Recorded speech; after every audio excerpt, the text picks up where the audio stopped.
guys. All right, let's go.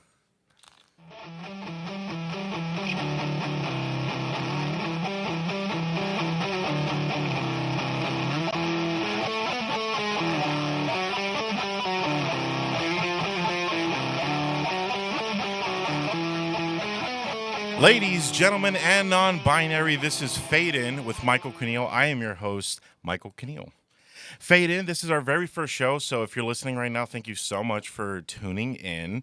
Hi, everyone.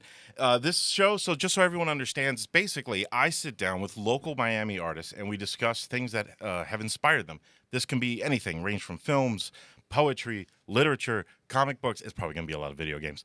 But just shit like that. Sit down with all different kinds of people. But first, let me introduce everyone in the room so no one freaks out. There's no audible jump scares. Here with me, I have my co-producer and longtime good friend, Christian Canete. Say hi, everyone. Hey, how you doing, everybody? Yeah, there you go. I said say hi to everyone like I was talking to. Christian's going to help me here. We've known each other for a long time. We bonded over a very toxic work environment, right? As most people do in the Miami area, I feel. Yeah, once you make friends in like a toxic environment, that's when you have those friends for life. But on to my guest today. He is a very funny comedian, a wonderful producer. He helps put shows together for a national brand. You may have heard of it, Don't Tell Comedy. He's also a fellow dunce. Please put your hands together for Thomas Wesley Chamberlain. Woo! Hey, May I Tom. add, quite handsome as well. Oh, I was going to say, that's all my credit, so I'm single. I have nothing else to add. I had to fill up a whole space with your whole page with your credits, so I just put a lot of space in big font. You know, just, Nice. Yeah. How are you doing today, Tom? I'm doing well. I'm glad to be here. I'm happy to be here. Just, taking the piss with you. Yeah, man. Let's take the piss together. We're gonna cross the streams. Oh, hell yeah. So for today's episode, I basically asked Tom to select two films. Not necessarily your favorites, or maybe they are your favorites of all time, but I'm like, just pick two films that have either inspired you, have stuck with you, you watch them for comfort watching. I don't know. I'm like, give me two films to talk about. And he selected... I did The Frighteners with Michael J. Fox. Classic. I thought so. And Kiss Kiss Bang Bang with RDJ and Val Kilmer. R.I.P. Val Kilmer. Yeah. R.I.P. Before we get into the movies, I actually just wanted to kind of get into introductions in case someone is listening that isn't our parents and friends, that so they know who you are. Tom, you're a stand-up comedian. How about you tell me what got you into stand-up comedy? Like initially. Probably. I think like most people, trauma. yeah, yeah. Same. No, but I've always been. I don't know. I think I've always been better at being funny and than anything else. Okay. Yeah. And I think people have told me that. Hey, you're a really funny guy. Yeah. Like that. It's weird when it comes from a boss. Right. So for those of you that don't know, Mr. Chamberlain here, he was a teacher for a while, right? Mm-hmm. Yeah, Florida let me do that. They let you do anything around here. Okay, so I'm curious. How do you go from being a teacher to being a comedian? Oh, it's so easy. It's like actually a pipeline, I think. Oh, okay. Yeah, it's either murder or comedy. No, that's kind of where like my professional comedy career started. I was doing stand up. Like if PBS did stand up, it would be me. It would be educational and funny. Okay. Yeah. So you were doing a bit in front of the class to get them All the time. because you were a history teacher, right? I was, yeah. That's fucking cool. Yeah. What it kind was. of what specific history classes did you teach? I did a lot of world history, but my last 2 years, was it my last 2 years? I taught like economics. I taught like 12th grade social studies. So it was economics and government. And then I taught a psychology class. I was overworked and underpaid, obviously. As Most Florida as most teachers are, Yeah. yeah, absolutely. I had a quick question. Who has the better hecklers? The schools? or Oh, the clubs? schools. Children are the number one hecklers. They don't give a shit. Yeah, but neither did I. I'd be like, hey, don't you think you're kind of being an asshole right now? Yeah. That's what I like about, like some of like the older students is that they can be like, you know what, Chamberlain, you're right. I am being an asshole. I didn't have breakfast, and they turned off the power in my house. So it's like, oh, okay. Here's my shirt and my lunch. I don't.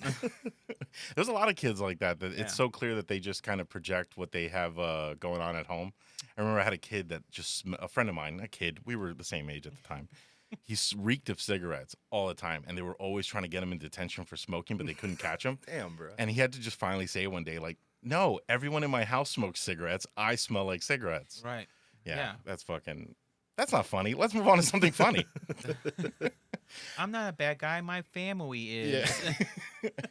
Yeah. Okay, so this is kind of something that I'm going to ask everybody, or at least I'm going to probably figure out how to phrase the question better as we go on. But I think a lot of people, like, they are inspired to create art in general, whether it's film or writing or whatever the hell it is. But I think a lot of people have, like, that fear of initially getting it started, or at least convincing themselves that they're capable of that. And I want to know, because I've had my experience with that, absolutely, but I wanted to know what internally happened with you where you were just kind of like, you know what, I'm going to do this, you know? I mean, I think it was probably the pandemic as kind of like a umbrella. Yeah, the pandemic. I think for a lot of people doing whatever they're doing now, I think the pandemic and a bad relationship will kind of be like, hey, you don't have to do these things. Right. You know, like you don't have to be in a bad relationship. You don't have to be at a bad job. Like we're all dying. You should do what makes you happy, even if you have to like struggle a little bit doing it. I think. Tom, we've talked about this, but I'm about to give you some more lore here from me. Tom and I grew up in the same neighborhood, right? Shout out to Cutler Ridge, Cutler Bay, Ridge Rats. Ridge Rats. Yeah, there you go. We grew up in the same neighborhood. We are the same age. We both do comedy, right? And we've had this similar life, but we only met a couple, like, when we both started comedy, right? Yeah, 3 years ago or something. What launched the catalyst, I think, or the thing that launched me into getting into stand-up comedy, or at least applying myself, because I've always been, like, writing and stuff like that since I was a kid, was also the pandemic and a bad relationship. And me saying to myself, like, if I don't do this now, I'm gonna die. Like, not like your soul. Exactly. Right. Like what's the quote? A man dies when he's 35, but he's buried when he's 75, or something like that. I don't know. This isn't like an intellectual podcast. We're not gonna look that up. Trying to stray away from the Joe Rogan experience. Yeah, we're admitting that we don't know what we're talking about on this show. So next topic: raw meat. How much of it can we eat? And put in your ass. I mean, eats. That's how these shows go. All right, we're 5 minutes in. We've already insulted the biggest podcast in the world. Let's go. Nice. That's what we're gonna do. Coming for the king. Okay, so I want to talk about the first time you've done an open mic, or at least, yeah. How did you feel first time getting up on stage and, like, basically saying the words that you've written in private to an entire room of strangers? Oh, absolutely mortified. Yeah, Absolutely mortified. yeah. And that feeling still exists today. You know, it Yeah. existed. The last time I was up was Friday night. Oh, okay. Yeah. Yeah. Took Saturday off to be delinquents and Yeah. go see movies. Which we'll get into. Yeah. We'll get into. I do you remember where your first open mic was? It had to be at Villain. Yeah. It had to be at Villain Theater. So I was probably scared to go anywhere else. The first time I did stand up comedy for like 8 months in 2012, and I was an open micer and I had no discipline. I didn't have a plan. I was just like, I'm gonna do this, you know, and I didn't. You had a plan the second time around? Well, barely. I had an idea, Right. a bullet point, one bullet point. We have the concepts of a plan. Yeah.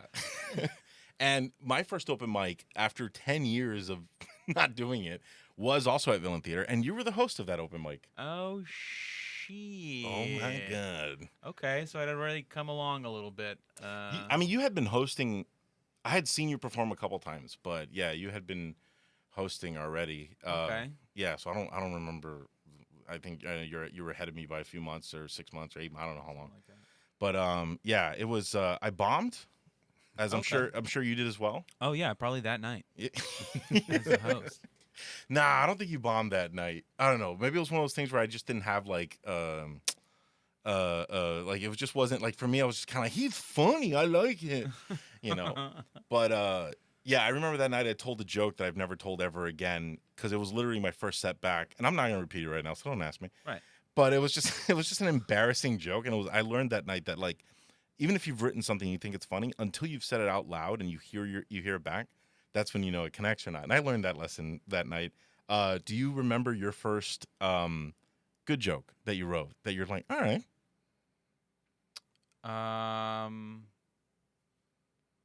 I think probably it didn't happen right away. I think it was maybe after, like, well after I had my first like solid 5, and I was using that around, and I developed it to like a 7. Yeah. So after I had like a solid 7, I did write a joke that I still, sometimes I sneak in there, and it's the BBC Queen. I love that joke. I'm so you did proud that of joke the first time I did my open mic because I remember I? because I had a joke about the Queen too, Okay. and I was like, oh, he's stepping on my toes. You gotta be quick. I'm the only one that has jokes about the Queen dying. But that's fun, man. That's good. Yeah, I'm real proud of that joke. Yeah, it's a great joke. I've used it for a reel once that we were. Oh, I think yeah, I put you on yeah, because it's for a the show. fucking Yeah. it's a great show, or a great joke. All right, man. I think that's cool. I think we're gonna move on to the movies right now. Oh yeah. So some heads up here, some heads ups. I thought I had seen Kiss Kiss Bang Bang, so I was like, Okay. oh, I'll rewatch it. And I got 10 minutes in, I'm like, I've never fucking seen this movie.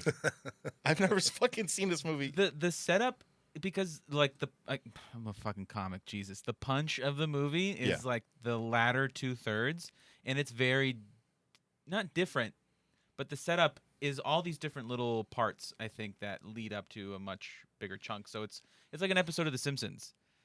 Yeah. It's like the latter half of the episode is not where you think based on the first half of the episode where it's going. Right, yeah, or like Seinfeld, or one of those things. Yeah, I was watching it, and I was like, okay, this is definitely like some neo noir type thing, but with like comedy, right? Yeah. And Like quick comedy. I mean, really fast. Like no one in the world like all talks that way to each other. It's like an episode of Gilmore Girls. Yeah, I was gonna say Angel or Buffy, but yeah, no, yeah, Angel or Buffy. yeah. Who watches Gilmore Girls here? I like my women killing vampires. That's what I like. But yeah, it's like that. Everyone's super quippy. I wrote down one of my favorite lines from the movie. The moment it was said, Val Kilmer, who's absolutely fucking awesome in that movie. He's so good. Yeah. It sucks that like it's one of those things where I'm like, yeah, he wasn't just a mediocre Batman. He was like sincerely good or a closeted homosexual in Top Gun. Yeah. You know, like he was a really good actor. I slept on Val Kilmer for a long time. Like I've enjoyed his movies, but I never like really appreciated him as an actor. I think until Kiss Kiss Bang Bang. Yeah, he's great. Where he plays an open homosexual Right. man in Kiss Kiss Bang Bang. And like a very sarcastic mean one, which Right. Which are the best kind Yeah, of people to be it's- around. He's also very good in Heat, to give him credit. Oh, yeah, that's of a course. Everybody not- forgets, Yeah. because obviously Robert De Niro, these guys like kill Yeah. it, but he gets betrayed, and he does it all for love in that movie. It's a great movie. That's right. Spoilers for Heat Well, 1995. if you haven't seen that movie, come on, man, I'm sorry. You're on the I- wrong pod. Heat is great because he's like a scary person in that movie. But anyway, he has my favorite line in Kiss Kiss Bang Bang. It's my $2,000 ceramic Vector. My mother got me as a special gift. He threw it in the lake, and he's referring to like the world's tiniest Little gun, pistol. little tiny pistol. And it was just kind of like I like how even his gun is gay. Like Yeah. he's got his own little gay gun. Like I love it. It's wonderful. And then It's the Bang Bang. and then it's the gun that he uses at the end to save his ass. Yeah, it's like Shane Black, right, was the writer and director, I believe, of that film. And he's famous, of course, for saying all the big pussy jokes in the Predator movie. That's all we know of Shane Black. He's got a lot of movies that are kind of the same like flavor.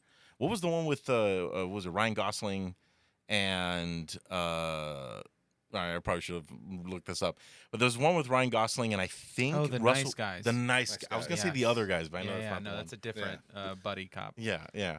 But yeah, man, Kiss Kiss Bang Bang is great. It kind of reminded me of like these. It's like this big mystery, but you're having fun the whole way, kind of like The Big Lebowski, Yeah.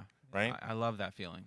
Right. So why Kiss Kiss Bang Bang? What made you pick that? Well, I love noir, neo noir, like detective stuff. You know, like the grittier, like the just like all the streets are always wet. Yeah. You know, Yeah, and yeah, like yeah. the lights are. I just love that vibe. And I love comedy always, and I feel like the best kind of comedy is. Yeah, I love like slapstick, you know, like Sure. your Naked Guns. I love that, but I love also like a Peter Sellers style comedy, which is like they're actually not funny people, but the things they say and do are funny. Right. And I They just play a love little that straight. back and forth between the characters. Yeah, I was sitting there, and as I was watching, I'm like, okay, like what's Thomas Chamberlain about this movie? Like, what about this movie is Thomas Chamberlain? And I once I saw he was like a musician, a magician, right? Turned into this like criminal guy, and he's kind of like a bad criminal too. He's trying to pick up what is it, like toys? He robs like a Yeah, Christmas. they're robbing like a toy store. I got it like right an here. FAO Schwartz or something like that. Yeah, Protocop is the product that he's eyeballing. Oh, that's right. It's Protocop, right? And if there's some world building in this because the femme, she's not the femme fatale, I guess she's the damsel in distress. I don't know. I'm trying to think of the tropes for noir. She's like watching one of those reruns when the guy in the Protocop like outfit, when they introduce her character, he comes in and he's dressed like that. And it's like within a span of like 10 seconds, they've established that there used to be a TV show called Protocop. The actor, like his career peaked, and then now he's drunk and walking around in his old costume from the show, and he's like breaking into people's houses. And it's like, that's not necessary, but it's there. It's there. And we're going to use that to Right. introduce one of our main characters. It's a layer of the onion. Yeah, yeah. I don't know. I think it's just those little throwaway facts. I think are just so fun.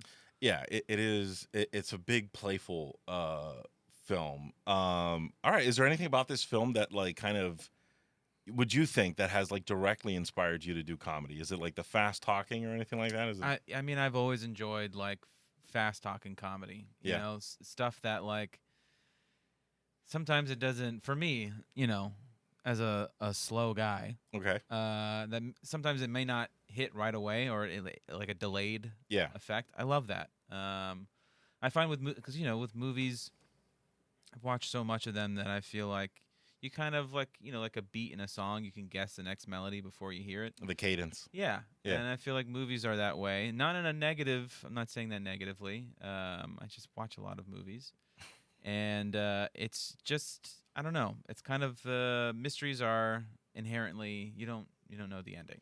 If it feels like movies like that, or at least if they're comedy written that way, it always feels like it's smart, like it's like smart Yes. comedy, Uh, right? But literally in the film, there's a porn version of the Lord of the Rings called Lord of the Cock Rings, Right. and they're like, we're not scared to throw in Lord of the Cock Rings. Why? It's a Why great would you name. be? It's a great name. It's a good. They're not overthinking it, No. No, you know. you need it to fit on a shirt. Right. Yeah. Yeah. It needs to keep those like letters that are like somewhat familiar. Yeah. It was. I do like. I haven't seen a lot of Shane Black movies. For whatever reason, I just haven't. He's like one of those guys that there's always a movie out there with him that everybody goes and flocks to see, and I just don't check it out. So I'm glad actually you recommended this one because again, this came out 2005. Yeah. Yeah. I am curious of one thing. Do you think there are any like books or anything you read that might have also piqued your interest prior to seeing this movie that maybe got you more into like mystery noir or certain kind of witty comedy, maybe even? I never read a lot of mysteries. I read like a lot of fantasy sci-fi stuff Right. growing up, or like comic books when I was much younger.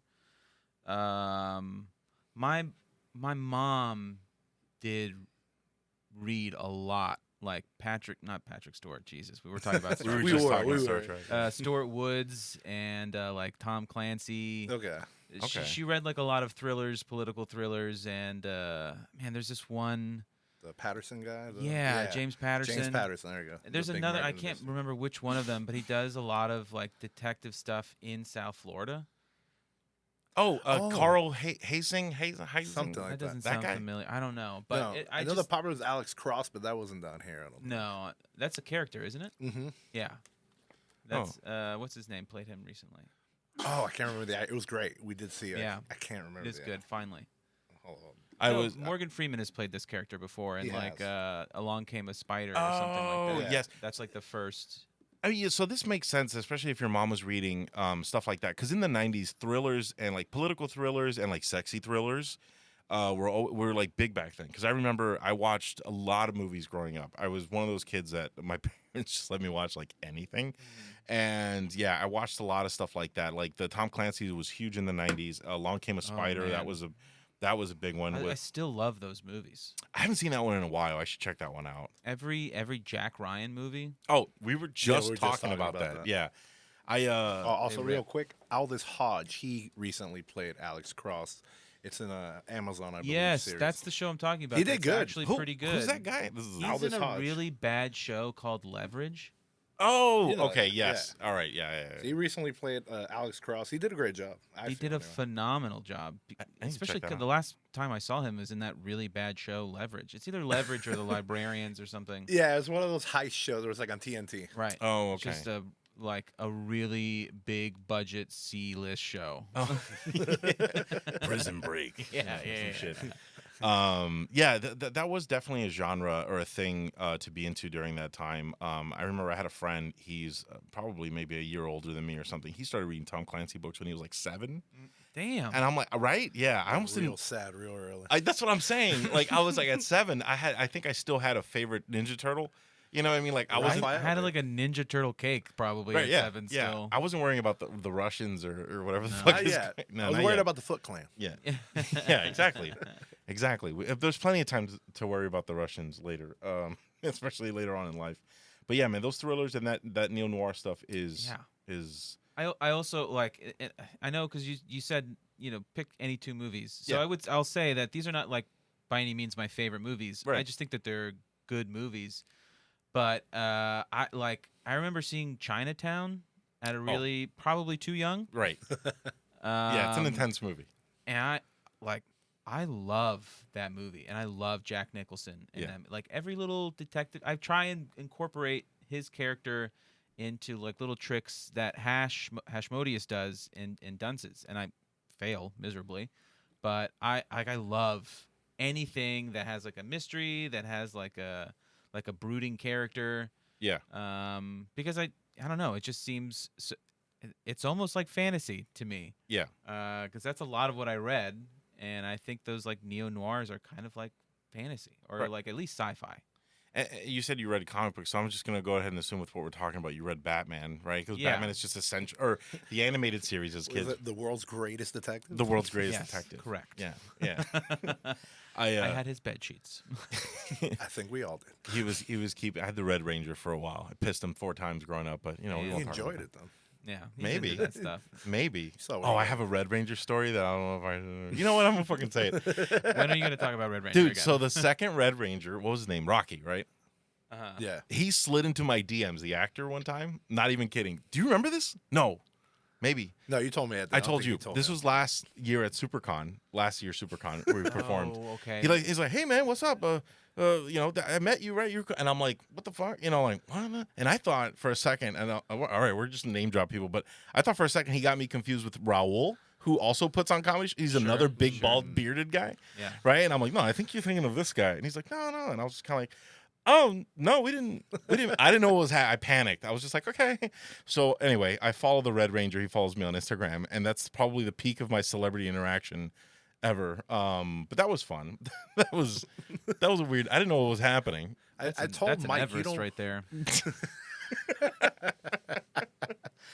It was his in to the the autograph scene. You've been making rounds signing the guy who climbed Rocky Mountain. Probably, yeah.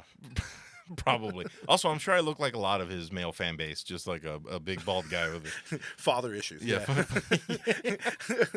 Big bald guys didn't get hugged enough as kids. Right. completely. That's great. I think maybe the noir stuff and the literature. What were like some of the first books you got into when you were a kid? Oh man, I'm trying to think of. I read a lot of what were they called? Like Far Side of the Mountain. That was like some of the earliest books I remember reading. It was about a kid that like he doesn't run away from home, Yeah. But he kind of just like, Mom, Dad, I'm leaving. He's like 13 years old, and he goes to live in the Catskill Mountains, and he learns like outdoor skill. He carves a home out of like a hollowed out tree. He captures a falcon that he like. Befriends? Yeah, and it Wow. becomes like they live for each other. That's And fucking that's dude. great. In the second book, his sister. It's like he's at college, and his sister goes to visit him, and they stay in this like that same like hollowed out tree. Dude, I loved those books. I gotta look this up. You're not familiar with it? Chris I- is a big book guy or literature guy. I haven't read that. It reminds me when I was a kid. I read. I think it was called The Hatchet. I was thinking It about was the that kid- as you were saying That's it. what I was like. Reminded. It's a kid who goes down on a plane that's like he's flying home and he falls in like Canadian wilderness and all that he able to like salvage is like a hatchet and he survives. the all you pilot need. because I read the short story in school and I had to hunt it down later. But the pilot, I remember it was saying that the pilot next to him that was flying him around started passing gas and had chest pains. And I'm like, this is weirdly. And then that's when I learned that's a fucking heart attack. That's when you're having a heart attack. Yeah, Wow. but wow. yeah, but The writer was oddly specific with that one. yeah, I was like, did this happen to him? It did, obviously. He didn't research that. He went through it. And it's like, what happens before a heart? You just fart and you hold your chest. I don't know. My dad wouldn't stop farting. Were you big into like reading?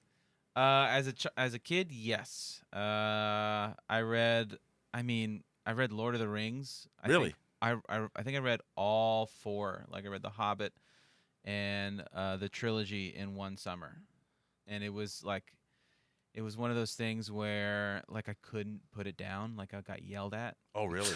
at night because I should have been asleep. Yeah. And I would be under my cover like those fucking commercials. I'd be like reading with a light, and my dad would be like, "It's 11:30. You gotta go to bed now." And I couldn't put it down. I've had that. Not with Lord of the Rings. I've tried reading Lord of the Rings so many times. The moment they get into a poem or a song or some shit, I'm like, Oh no, I okay. was dude, and when they would there'd be like a separation in pages. Yeah. And I knew I was like, oh, we're gonna have a map. I know it, and it's gonna fold out, and I'm gonna stare at it for 45 minutes, and be like, we started here, and then we went all the way down, and we had second breakfast over here. Second breakfast. I did get into. I read The Hobbit when I was younger. I think a lot of people did. I didn't read. I've tried to read Lord of the Rings, but I couldn't get into it. But I do like the movies because I'm just a big Sure. dumb Oh, person. Yeah, same. like, and the video games. Yeah. But I really like the Silmarillion. Did you ever read that? No, that's no. No. It's like an encyclopedia. Well, it's kind of like I grew up in like a Catholic household, right? Uh-huh. So there was the Bible. I had a relationship with the Bible, and it reads like Genesis and Exodus, like the first two books of the Bible, right? But it's all fucking Melkor and the Silmarils and the elves, and I don't know. There was something about that like I just really liked. I like that it was, and it had a bunch of little stories, kind of like Old Testament and New Testament stuff. But I really like the Silmarillion because it's great if you have ADD. It's, Right. Yeah. It's just like now we're gonna tell this story. Yeah. Um, all the side quests are Right. yeah. I get that. It's a lot. And I understand it's a lot of world building. Yeah. From my understanding. Which I think is really dope. And I also think it's cool that it's kind of like a reminder for the four books, or like the trilogy and the Hobbit, Mhm. that like this is not written by a human being. This is written by a hobbit and translated by a human. That's how Tolkien wrote it. right. Like right. he is translating some other lost species like encounters. Like yeah. Like And There that's and Back the- Again or whatever it's called, yeah, right? exactly. Yeah. And he's like, it's almost like this is not mine. This is just like it's a translation, and I think that's so cool. It being removed like that, a couple times removed, I've always loved that because I'm a big H.P. Lovecraft fan, right? Yeah. And Lovecraft does that all the time, where it's like a journal. You're reading a journal entry from a reporter who got the story from the person who experienced it. So it's like you're reading like a lost journal entry. That's what it is. It's like a character walks into a cabin, finds this journal that was written by a reporter who interviewed the person that this happened to. And when you get that much separation, it kind of gives it this like larger than what it is, like legend. I don't know, like myth like type Mythos. of, yeah. Well, one of the things I like H.P. Lovecraft and his friends purposely did with the Cthulhu mythos, Mhm. they would put it into different stories they wrote purposely to have people be like, "Oh, this must be like a real thing." Yeah. And it was like, "Nah, they just made it." But they were like, "This is how we fool people." And be like, "Look, Yeah. everybody else is talking about this weird thing." Yeah. All right. Let's move on to the next film. We barely talked about because that's fine. I'm enjoying this conversation. The Frighteners. Okay, so I saw The Frighteners in '96 when my dad rented it from fucking Hollywood Video Store, and I know Nice. you know which one I'm talking about, the one on Old Cutler Road. Yes, absolutely. That was owned by a Marine. It's a very specific memory. Because I remember, like, he was this older guy, and he would jog up and down Old Cutler Road, and he was in great shape for like an older guy, and he was just like every morning you get up and you go for your run, you know. And he was a nice guy, though. I don't know. Coggins or something.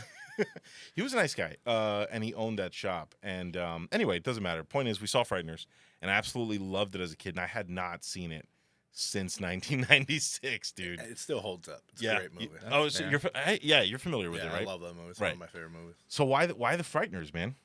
I mean, and I guess it's probably going back to Lord of the Rings. Okay. It's a Peter Jackson movie, and I think back then he just had like a particular style Yeah. that I really enjoy. Like I remember being a big fan of. I think it was like one of his first movies. That like Dead Alive. I think Dead Alive. Yeah. Where I think it's in New Zealand. It's like filmed there. Yeah. And it's just like it's almost like a Sam Raimi kind of like practical effects, but it's kind of goofy. And I felt like as a kid, it was like, okay, I feel safe to be afraid of this because it's also kind of like slapsticky. Yeah. And it like this movie has that, and it's starring Michael J. Fox also, which I think is like he's like it can never be too scary of a situation when Michael J. Fox is there, Right. you Because know? he's America's sweetheart. Yeah, you know, and he's just like instant comic relief. That's not a dig at his. We're not even gonna go in there. No, why say that when it's not that? You know. I agree with what he's saying. It's true. Michael J. Fox has that ability to change the tone of anything, like whatever manner he wants. Which I think he is an underrated actor, and not to his fault. He obviously, for what we won't talk about, Yes. couldn't continue making movies, and I think that's just why like people, let's say like Rick Moranis, yeah. It's like people Right. feel like these guys are good, they're funny. Been a Yeah. lot of really, really good stuff and played great characters. Yeah, I mean, I think some of their stuff is imprinted in people of our generation's minds. Yeah, definitely 100%. It's all there. I think what I like about when I started watching, because I'd forgotten the movie completely. I remembered the basic premise, and I remembered some of the iconic scenes, like Jeremy Combs getting his head blown off, Yeah. and then it's like his ghost head is there, like that. Jeffrey Combs Jeffrey Combs. Yeah. Yeah. Oh, Yeah. all right. Oh, he's from Star Star Trek. Trek. I know. Yeah. I was just gonna bring up that. I was like, have you seen fucking Deep Space Nine when he plays? God, dude, he plays everyone. He does. He plays plays multiple everyone. people in that. Yeah, and he does a phenomenal job at each of them. He's my favorite fucking person in the Frighteners. He plays a FBI agent who works the paranormal division or branch of the FBI, and he's just like the weirdest, unhinged. Yeah, like he's probably one of the most unsettling things in that movie. yeah. Because it's like a little mixture of the Nazi guy from Raiders of the Lost Ark. Yeah. And what's that guy? He looks like Crispin Glover, but he's not Crispin Glover. I'm trying to think of where I've seen him in. I was gonna say Crispin Glover in like Charlie's Angels. Yes, but there's like another one. Let's just call it Crispin Glover. All right. Let's just do that. Yeah, it's kind of like a mixture of those two identities into one, and it's way creepier. Yeah, especially since like his trauma or something that triggers him is like women screaming, right? Like specifically women screaming. I'm like, all right, what's happening here? And him just like, oh man, he's just like the worst FBI agent in the world because he's just putting people in harm's way. He's not even like hiding behind any rules. One of my favorite things in that movie, or that I noticed, was that the sheriff, the cop, right, who plays cops in like every movie. Oh, Yeah. I think it's Peter Dobson. Yeah, I think so. Yes, he's like the most like soft hands like cop ever. He's like, come on, you wouldn't do that. And then he brings in this crazy FBI Nazi agent, right? He's like, hey, give me a break. And it's just like, people are dying. Right. There's supernatural things happening. And this guy's very Listen, Chief Wiggum, yeah. you gotta do your job, dude. Yeah. This guy's like, I got a week left in this fucking career. Listen, and you know how many people he's seen with numbers carved on his forehead? It's not a big deal. that's creepy, dude. The number of things on your head is so fucking creepy. Yeah. Yeah. God, I love that element to it. Yeah. Oh, one thing I want to say real quick. Jeffrey Combs, I'm a big fan of his because he's the professor from The Reanimator. Yeah, that's right. He was in Reanimator He was in all of them. and He From was- Beyond, right? Yeah, yeah. Yeah. Have Lynch? Have you? No, that's Oh man, I should know this. No, it's not Lynch. I No. think it's Fuck.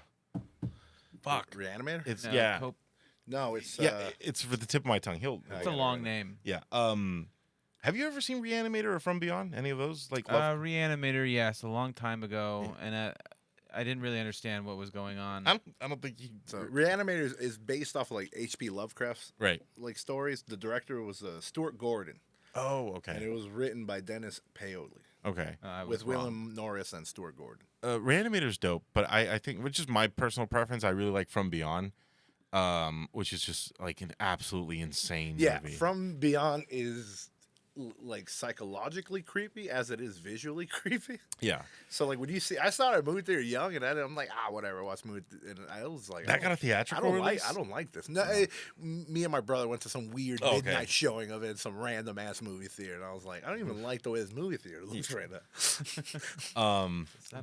But back to so back to the Frighteners, because I know you haven't seen From Beyond. I don't want to get into like, the whole thing. But we should talk about that movie at some point though. But yeah, Add it to my list. Sam, yeah, check that one out specifically. That one's fucking wild. Yeah, Sam Raimi like camera like work in this movie.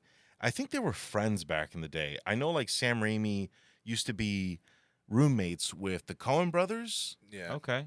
and Okay. like and yeah and yeah that so that like it came from all that. But Him and Jackson are definitely boys. I mean, you see their style; it's like almost the exact same. Right, and as they develop, their styles almost like when you think of like King Kong and Spider-Man, right.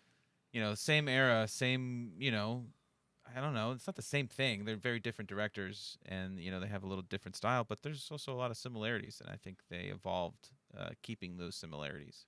I think them not being scared, especially with like something like Lord of the Rings, King Kong, Spider-Man, especially at that time when Spider-Man, it was just like less accepting to see like a big cartoon, like comic book movie in theaters. Sure, You like had to live like action. yeah, you had to change it to make it gritty or not gritty, but grounded enough. So we're like, I think the fact that they still kept an element of like playfulness in their camera work and stuff like that, I think to me that's just that's the secret sauce. Like Yeah. like don't take yourself so seriously that it feels like a dry piece of toast. You know what I mean? Yeah, and I mean, I think that's what there's storytelling in every layer. You Mhm. know, like there's the actual story, there's how the actors, play out that story, and then there's also the cinematography and the photography of it. Like that also is driving home a point. And I think it's really special when all of those things, kind of converge Yeah. into one. Some of the stuff to highlight basically the point we're making. I wrote like some quotes down here that I like from that movie. Cowboy, not the cowboy, the judge, the guy with the jaw and the guns, judge, right? Yeah. He says, "Death ain't no way to make a living," and it's just like lines like that are just like so fucking cheeky and fun. I love that shit. And there's even a moment, I think it's in the same scene where I think it's Michael J. Fox or someone opens up a newspaper to look at the obituary. And it's not labeled obituary; it's labeled deaths. Like it's just very Right. It's like Deaths. very Beetlejuicean, yeah.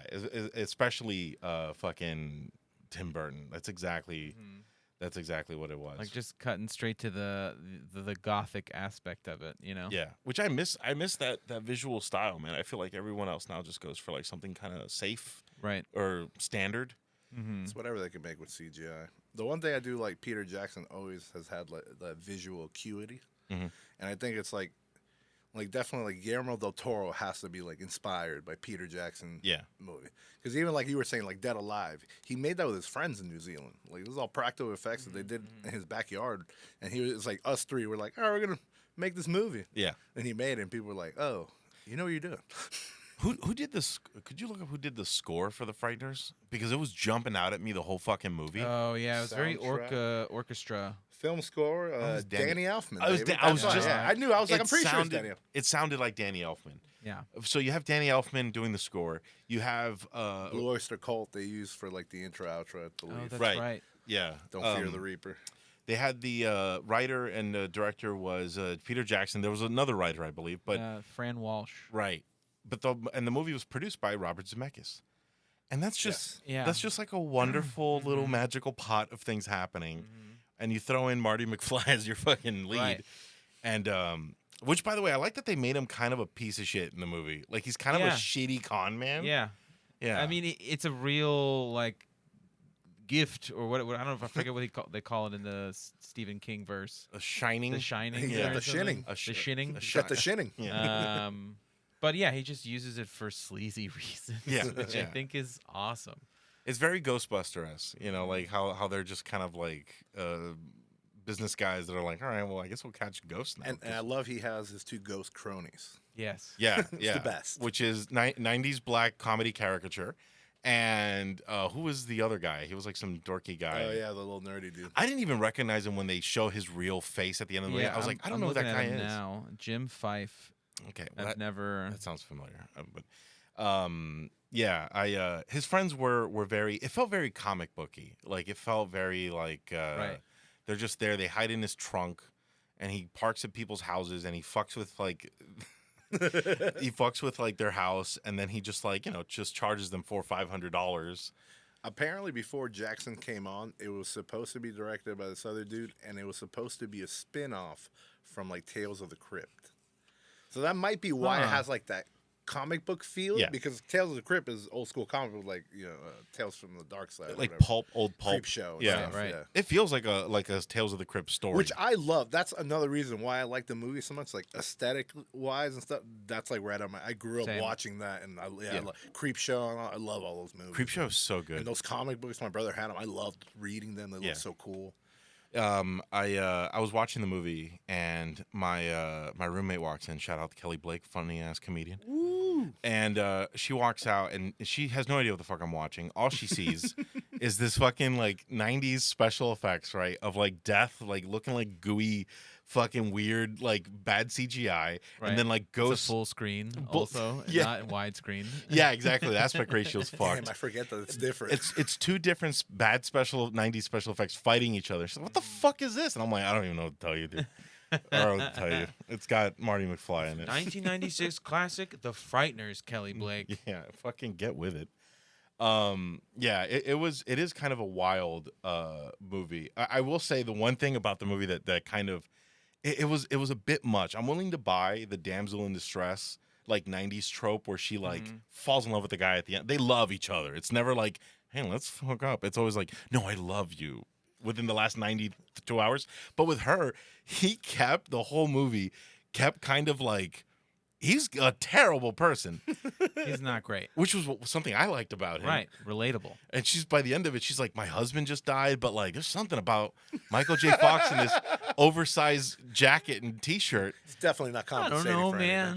anything. Yeah, there's just something about him.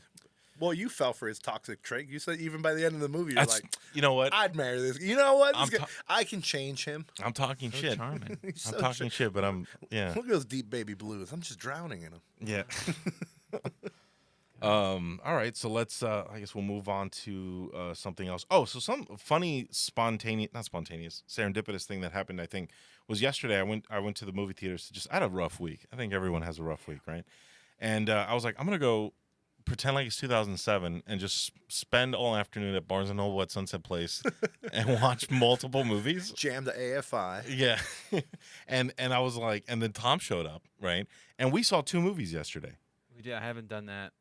I used to do it all the time. Right. I used to do it all the At time. least 15 years. I have not done that. It's been a while, and we saw Fantastic Four and The Naked Gun, and I mean they were both. They were, yeah. It was. I'm glad I've been going back to the movies lately because I feel like the movies are worth going to the theater for lately. Yeah, I mean, I eat up the vibe, the atmosphere of going to, and then also eat a lot of popcorn. And the vibe at the fucking movie theater, I like the whole ritual of it, right? Probably like why I like I like vinyl as well, because there's a ritual of doing something and then having to dedicate. Especially if you're listening like vinyl, you have to be in the room, or else you can't Right. go anywhere else. If you're in the movie Yeah, theater, and you can't pick a track. right, you can't. You gotta let it flow. And in the movie theater, you have to sit in the fucking and stare at this. If you put on a movie at home, you run the risk of kind of getting up, Oh, wandering you're around. getting your phone, making a sandwich. Right. Yeah. Doing stuff like, oh, I'll put up the volume and I'll make a sandwich with the volume really loud in the kitchen Right. so I can hear it from the kitchen. But I don't know. I wanted to just like really quick touch on those movies. Which one of the two did you like the most? I mean, I think they're different movies, but I thought Naked Gun was absolutely hilarious. Yeah. I think if I had to say which one I liked more, I think it would be The Naked Gun. Even though again, Yeah, they're they're different two movies. different films, but yeah, like comedy is just like you very rarely find it in theaters anymore.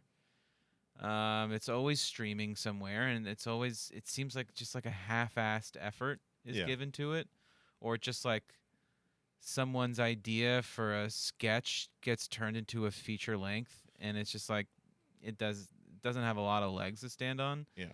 And this was just like it was just funny.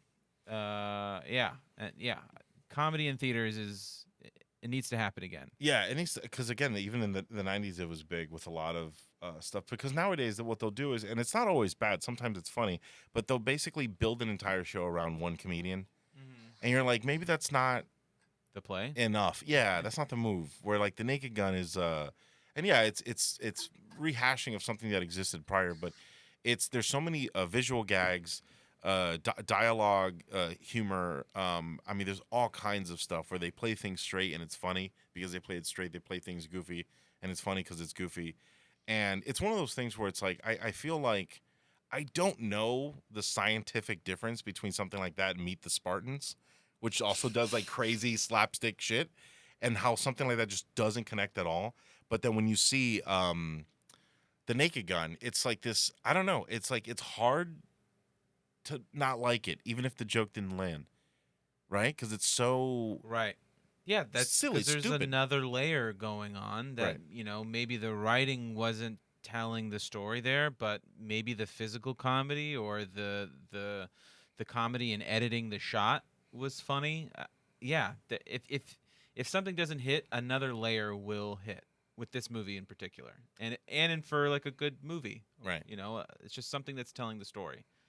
Or another aspect that's telling the story. And I mean, it was every 20 seconds I was Nope. laughing at something. It was. I mean, it was dense, full of jokes. Yeah. And it's like if something didn't hit, don't worry, they'll hit you with three things in the next minute, and like something will hit. You know.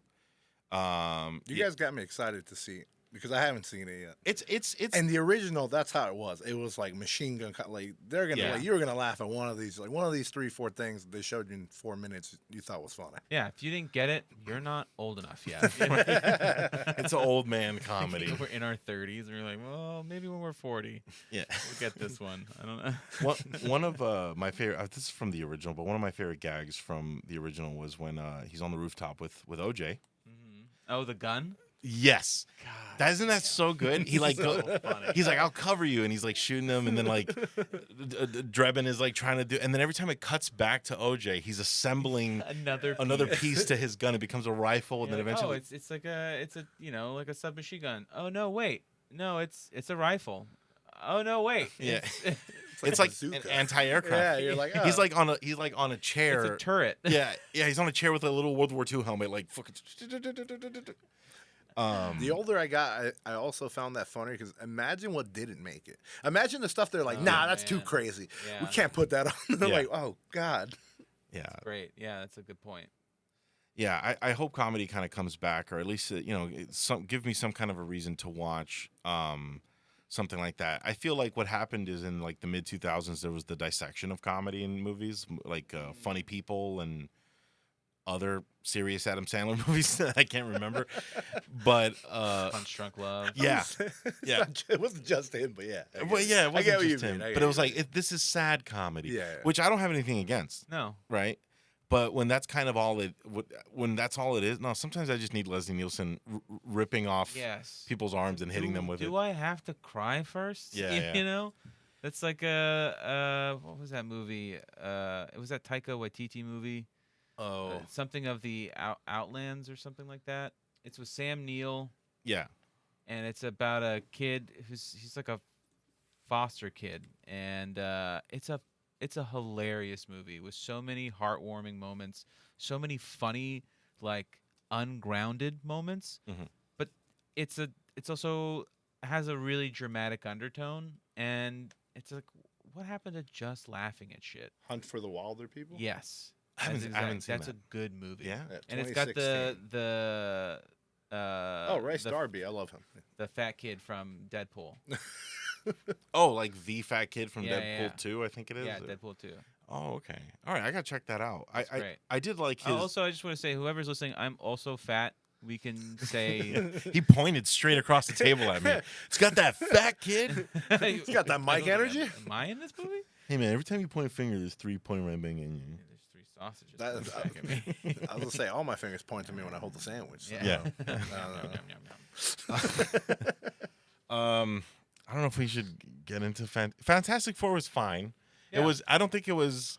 I think it's like if you don't know anything about the Fantastic Four, it's probably not for you.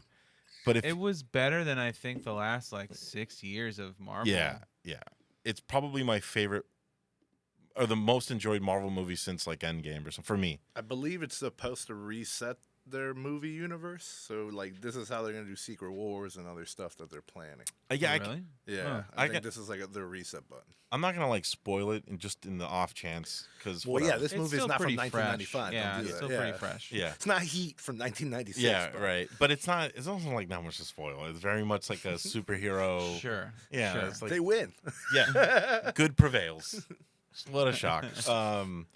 But I really liked it. I actually I like the whole 60s aesthetic and the colors and the yeah. I think we're 20 minutes into the movie, and they're flying around in space, and the Invisible Woman is like cloaking the spaceship, and they're dodging asteroids. And 20 minutes in, I'm like, this is kind of all I really want. Yeah. Yeah. I'm like, I'm fine with this. Like, you know, what like- they did in the cartoon.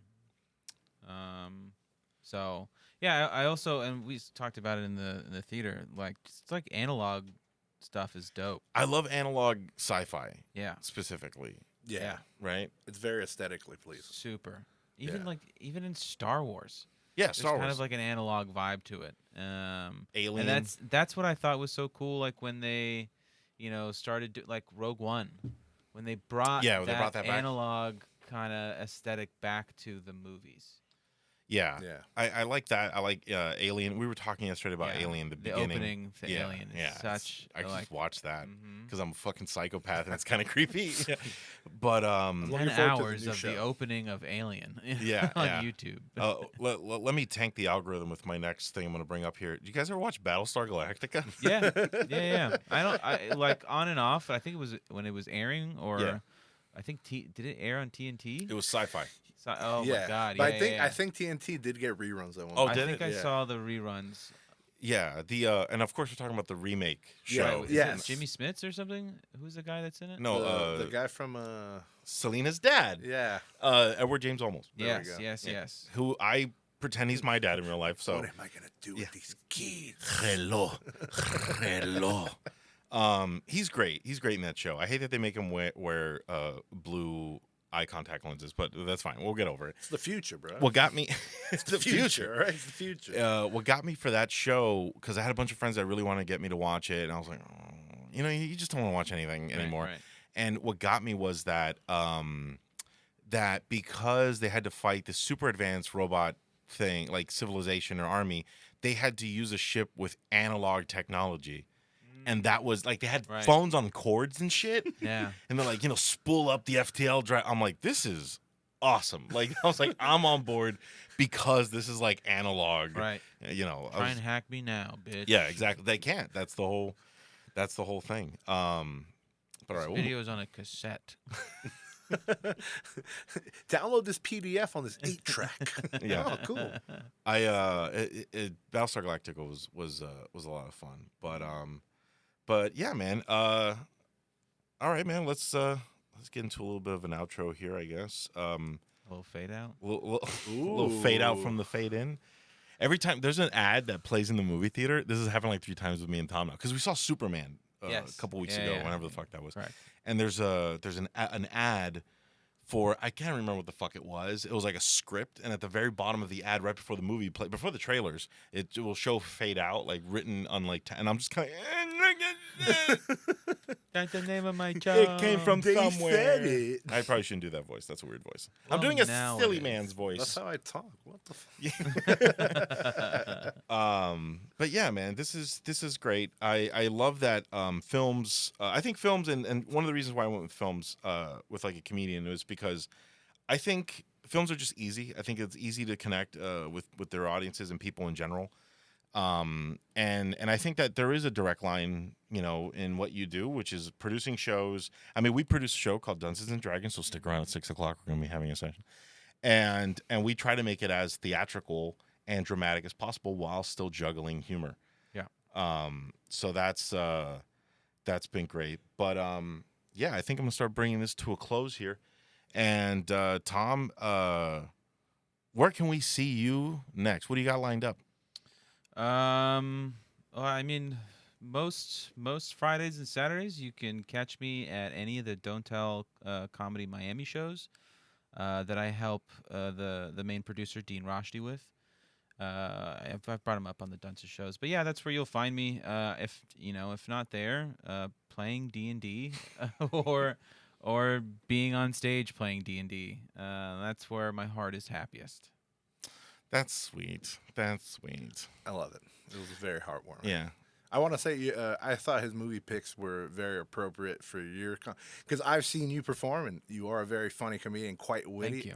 And I do like that some of his punchline you don't see them coming. So I'm like, oh, like your movie picks. I was like, because you'll lead the crowd somewhere and then you're like punchline. You're like, oh, nice. You're like BBC Queen. There you go. You're like, what? A little misdirection. A Yeah. little Kansas City shuffle.